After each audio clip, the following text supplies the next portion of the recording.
Hello et bienvenue dans une nouvelle vidéo. Aujourd'hui, on refait enfin un Will I Buy It, pas hebdomadaire. J'étais censée faire cette vidéo déjà hier, reprendre du coup les lundis, les Will I Buy It hebdomadaires.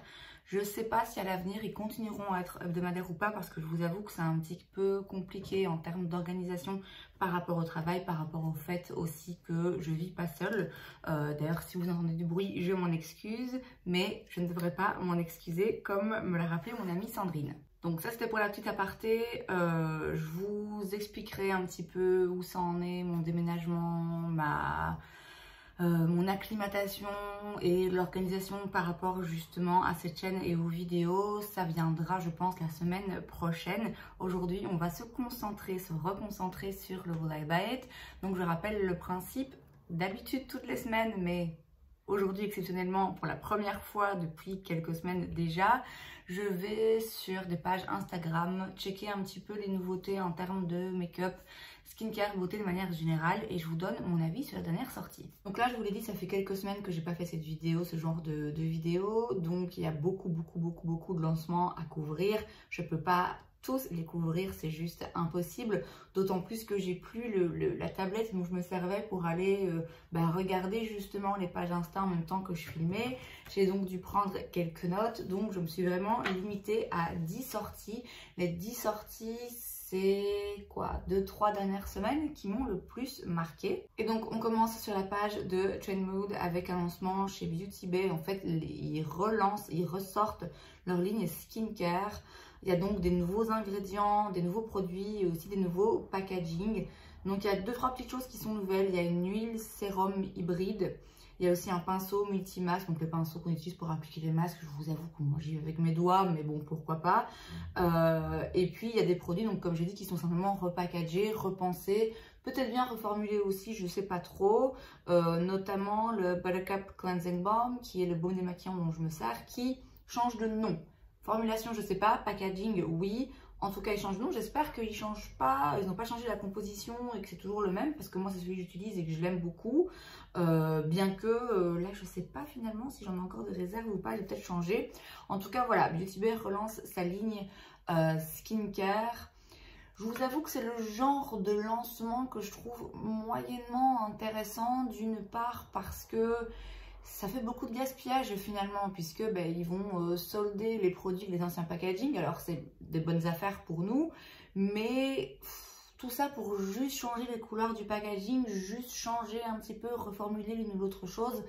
Je sais pas si c'est forcément utile et puis ça appelle quand même à la consommation, à la surconsommation puisque ça nous offre un petit peu l'impression d'avoir des nouveautés alors qu'en fait finalement il n'y a que 2 produits qui sont neufs. Donc ouais, les relancements comme ça de gamme, c'est moins ce que j'apprécie. Mais bon, voilà, c'est du skincare pas cher, donc c'est quand même intéressant à noter. Chez Charlotte Tilbury, on a 2 lancements. On a tout d'abord le Glow Glide Face Architect Highlighters. Ce sont donc des highlighters en poudre. Il y a 6 teintes. J'ai eu l'occasion de les swatcher et c'est vachement intense, vachement métallique. Ça reste quand même joli. C'est pas non plus un highlighter pailleté. C'est pas non plus quelque chose de pas flatteur sur le teint. Ils sont vraiment très beaux. Mais c'est vrai que c'est assez différent des Highlighting Wands. Donc des petites... vous savez, les petits embouts mousse comme ça, des petits produits liquides qui ont un succès fou, ils sont toujours sold out, il n'y a jamais moyen de les trouver nulle part. Donc là, c'est un nouvel highlighter Charlotte Tilbury en version poudre. Voilà, c'est joli. Est-ce que au choix, je prendrais celui-là ou le liquide? Je pense que je préférerais quand même le liquide, simplement parce que c'est vraiment une formulation et un fini différent, assez unique sur le marché. L'highlighter en poudre, là, le nouveau qui sort, il est très beau, mais... bon, c'est un highlighter en poudre quoi. Par contre, ils sortent aussi des nouveaux blush wands. Ce sont donc les Pillow Talk Matte Beauty Blush Wands. C'est donc le même principe, hein, les petits formats comme ça, liquides avec l'embout mousse. Ils ont déjà des blushs lumineux, ils ont des highlighters, ils ont aussi le contour que j'ai d'ailleurs aujourd'hui. Et là, ils sortent des blushs sous la même formulation, le même packaging, mais en version mat. Et ça m'intéresse. Ça m'intéresse beaucoup parce que les blushs lumineux qu'ils ont dans ce même packaging, ils sont très jolis, mais c'est quand même très lumineux. Et c'est vrai que moi, c'est pas forcément le genre de formulation, enfin le genre de fini plutôt, que j'aime bien. Donc là, le fait d'avoir la même formulation, le même côté toujours très joli sur le teint, les produits teints Charlotte Tilbury, jusqu'à présent, j'en suis assez fan. Là, ça m'intéresse. Le côté mat me parle pas mal. On a juste vu un peu une photo volée comme ça, donc je ne suis pas sûre du nombre de teintes qu'il y aura, mais je garde l'œil ouvert, je suis assez curieuse. Ensuite, on a des nouvelles lignes de skincare. Ce sont des marques préexistantes, mais de base de make-up. Donc, on a NARS et MAC qui sortent des produits plutôt axés skincare. Je suis pas particulièrement intéressée. De manière générale, quand une marque comme ça de make-up s'étend vers le skincare, ça me parle toujours un petit peu moins. Bon, après, ça dépend des marques, évidemment. Mais c'est vrai que j'ai du mal, moi, à me sortir la tête, de la tête le fait qu'une marque soit une marque avant tout de make-up, que j'ai connue via le make-up et que j'utilise à travers son maquillage. J'ai du mal à changer de cap et à orienter ça sur le côté skincare. Après, peut-être qu'il y aura des très bons produits. J'en ai pas encore vu en magasin, j'en ai pas encore vu de revue, donc j'attends de voir ce que ça va donner, mais c'est vrai qu'a priori c'est pas, si je dois investir dans du skincare, c'est pas vers ces marques-là que j'irai. Ma foi, si vous êtes particulièrement fan de MAC ou de NARS, bah sachez que maintenant vous pourrez aussi avoir une routine de soins dans ces marques. Ensuite, chez Shiglam, on a la collection pour le printemps et la Saint-Valentin, c'est la Love Dive Collection. On a donc des poudres de finition, il y a plusieurs couleurs, ça imite un petit peu, vous voyez, les poudres Givenchy, là où vous avez quelques couleurs, où vous mélangez tout. Vous avez des blush poudres, des couleurs quand même très intenses, un primer hydratant, des gloss, des rouges à lèvres liquides mat avec un fini un petit peu mousse comme ça. Le produit le plus cher, ce sont les kits, donc gloss et lèvres. C'est 10 $. Donc franchement, c'est quand même des produits très abordables, comme c'est toujours le cas chez Shiglam. J'imagine que, de nouveau, comme c'est souvent le cas chez Shiglam, c'est un peu un risque parce qu'il y a des très bons produits que j'aime beaucoup. Il y a aussi des produits qui sont vraiment pas ouf. Donc c'est à double tranchant. Vous prenez un risque en achetant ce genre de produit parce qu'il se peut que ce soit vraiment pas dingue. Mais bon, vu que c'est une poignée d'euros à chaque fois, le risque n'est pas non plus énorme, je l'avoue. Bon, il n'y a rien dans cette collection qui me parle particulièrement, mais bon, c'est toujours fun d'avoir des collections comme ça avec des blushs un petit peu, avec des couleurs différentes qu'on n'a pas forcément toujours et surtout à un prix très abordable. On a une nouvelle palette, c'est une collaboration entre Sigma et Inknode. J'arrive pas à me relire, donc je sais pas si j'ai bien écrit, si je prononce bien, mais voilà, c'est une palette en collaboration entre Sigma et j'imagine une influenceuse ou une make-up artiste, j'en sais trop rien. C'est une palette de 20 teintes, il y a un petit peu de neutre qui tire vers le chaud, il y a des gris très froids, il y a des mauves et des bleus. Je vous avoue que l'harmonie de couleurs ne me parle pas du tout. Alors ça peut s'avérer très utile parce que j'ai dit il y a du chaud, il y a du froid, il y a un petit peu de teinte colorée, mais en fait le tout mis ensemble et peut-être aussi la façon dont c'est disposé, je trouve que ça fait vieillot. Ça fait vraiment une palette de fard à paupières comme on en voyait il y a 15 ans. Vous voyez, c'est pas très innovateur. Il n'y a rien vraiment très intéressant là-dedans. J'aime beaucoup la marque Sigma pour leur pinceau. J'ai jamais essayé leur fard à paupières. Je voudrais bien essayer. Mais clairement, si je voulais essayer une palette de chez Sigma, c'est pas celle-là du tout que je prendrais. On a un lancement Colourpop. Il y en a sûrement eu plusieurs, mais bon, comme c'est toujours le cas, mais là on va en parler d'un lancement uniquement.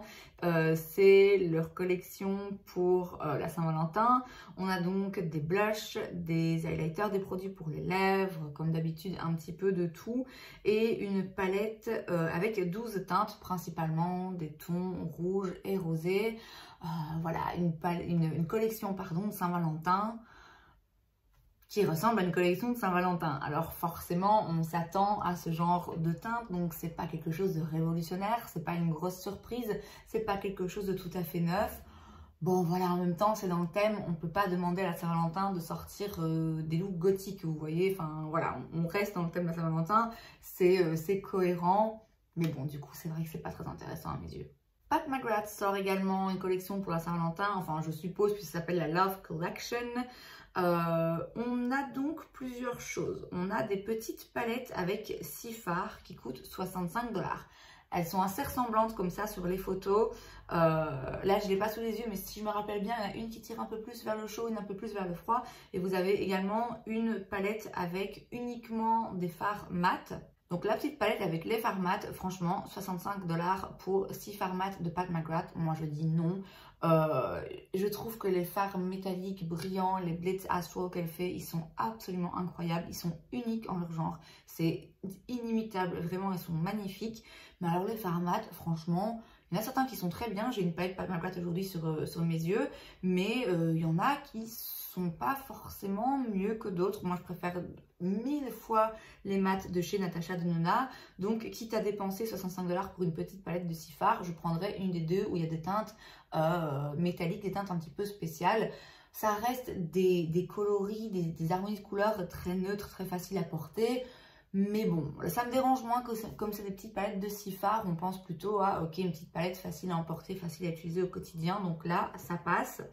On a aussi des produits pour les lèvres et des blushs. Je pense que les blushs sont préexistants. Ce sont des teintes qui existent déjà parce que le nom me dit quelque chose et simplement c'est un packaging différent.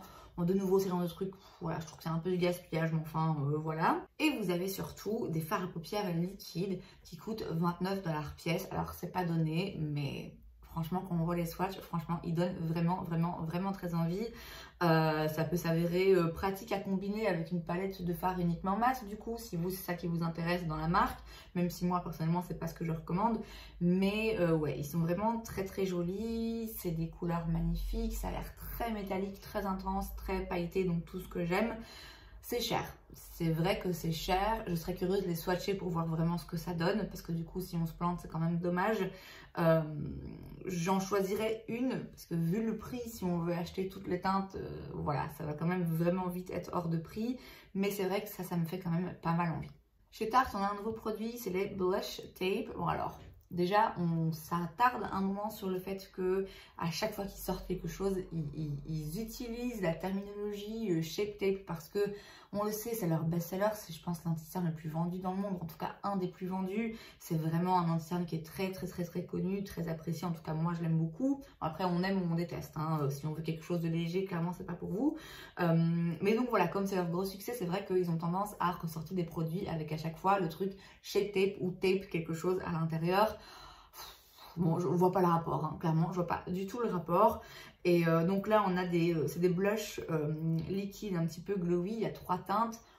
Bon, il n'y a pas besoin de vous dire à quoi ça me fait penser, on en a parlé un petit peu plus tôt là dans la vidéo. C'est clairement pensé comme un dupe des Charlotte Tilbury, sauf que j'ai pas le prix là sous les yeux ni le prix des Charlotte Tilbury en tête, mais à mon avis la différence de prix ne va pas être énorme, elle va peut-être se jouer à quelques euros.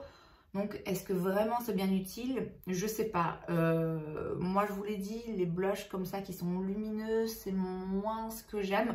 Après avoir à swatcher en magasin, pourquoi pas, mais ouais, c'est pas une idée très originale, on sait tous à quoi ça nous fait penser, donc ouais, ça en combinaison avec le tape dans le nom, c'est un peu bof. Et on termine avec la page Trendstopia, et là, le lancement qui m'a le plus marqué, qui m'a le plus fait parler, j'en ai parlé avec une amie, qui m'a le plus déçue vraiment, c'est Natasha Denona qui sort une collection My Dream, donc c'est la suite de la collection My Dream Collection. Donc il y avait une palette pour le teint, il y avait des produits lèvres, il y avait la palette de fard à paupières qui est splendide, que j'ai toujours pas acheté mais que j'espère avoir bientôt. Et donc là, c'est la continuité où vous avez une trousse de maquillage et vous avez 3 pinceaux double embout et ça coûte 139 $. Alors en fait, quand j'ai vu ça, je vous cache pas que j'ai pas tout de suite compris. Et moi, j'ai cru que la palette était incluse dedans. Et je me suis dit, ah bah oui, pourquoi pas. C'est vrai que pour ceux qui n'ont pas encore la palette, ça peut être intéressant du coup d'avoir en plus des pinceaux, une petite trousse dans le même... avec le même packaging, le même look et tout, ok, pourquoi pas. Moi, a priori, je préférerais toujours avoir la palette seule, voilà, mais bon, je trouvais ça intéressant. Et puis c'est en parlant avec mon amie Sandrine, encore elle, elle m'a fait remarquer, en fait non, c'est vide. Il y a donc uniquement la trousse et les 3 pinceaux. Alors, pinceau double embout, donc a priori vous avez 6 pinceaux. Premièrement, les pinceaux Natasha Denona, je ne sais pas si on en a déjà fait avant ou si c'est ses premiers. Je ne suis pas sûre, je ne sais pas ce que ça vaut. Donc je ne vais pas investir autant d'argent pour des pinceaux sans savoir un petit peu, sans connaître un petit peu la qualité du produit. En plus de ça, double embout, moi personnellement, j'ai ça en horreur parce que je ne sais pas les ranger. Alors pour voyager, c'est pratique, mais ça prend moins de place. Mais qui va dépenser plus de 100 balles juste pour des pinceaux, juste pour voyager une fois de temps en temps? Enfin, ça n'a pas beaucoup de sens à mes yeux. Et puis la trousse, là, bah ouais, ok, elle est jolie, elle est mignonne, mais ça vaut pas le tout. Pour moi, jamais ça vaut 139 $. C'est pas une trousse en cuir, ce qui moi m'arrange bien, enfin m'arrange bien, quoi qu'il en soit, je l'achèterai pas. Mais bon, je trouve ça très bien de ne pas faire des trousses en cuir. Mais du coup, comment on justifie le prix en fait? Pour une trousse imitation cuir et 3 pinceaux, ouais certes, double embout, n'importe, 140 €, enfin 139 $, vraiment je comprends pas. Je comprends pas où elle va chercher le prix. Je trouve ça assez inutile. Ça peut être fun, comme je dis, si vous le combinez avec la palette, que vous avez un kit tout entier. Ça peut être fun d'avoir un petit truc supplémentaire pour faire un petit cadeau, mais alors pour moi ça doit être moins de 50 €, clairement. Surtout le fait que ce soit, donc comme j'ai dit, pas en cuir, même si encore une fois c'est une bonne chose. Le fait que moi c'est pas Natasha Denona que je pense pour les pinceaux. Donc ouais, là vraiment je suis déçue d'une part parce que je trouve que le produit en tant que tel n'est pas forcément hyper intéressant. Moi en tout cas il m'intéresse pas du tout. Et en plus de ça parce que le prix d'après moi est vraiment pas justifié. Autant je trouve que ces prix de palette, même si c'est pas donné, je comprends le prix, je suis prête à le payer parce que vraiment pour moi c'est une qualité de dingue, c'est mes fards préférés. Là, non, pour moi ça vaut pas le coup. Et c'est donc tout pour cette vidéo, j'espère que ça vous a plu. Si c'est le cas, n'hésitez pas à laisser un like. Vous pouvez aussi vous abonner à ma chaîne parce que c'est gratuit, donc pourquoi pas. Et moi, je vous vois la prochaine fois. Bye!